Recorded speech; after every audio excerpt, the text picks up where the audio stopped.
आवाज कोणाचा आवाज जनतेचा दाही दिशातून घुमला राष्ट्रवादी पुन्हा प्रगतीच्या वाटेने जाऊया साथीने एका मुखाने हो बोला राष्ट्रवादी पुन्हा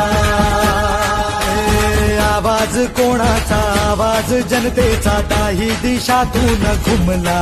राष्ट्रवादी पुन्हा प्रगतीच्या वाटेने जाऊया साथीने एका मुखाने हो बोला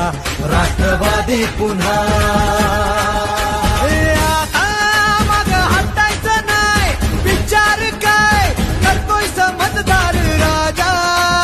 सरकार पुन्हा आणायचं हाय सांगायचं हाय अवघा महाराष्ट्र माझा एक एक जण तन्मान धन विसरून झुंजाया आवाज कोणाचा आवाज जनतेचा काही दिशातून घुमलाय राष्ट्रवादी पुन्हा प्रगतीच्या वाटेने जाऊया साथीने एका मुखाने हो बोला राष्ट्रवादी पुन्हा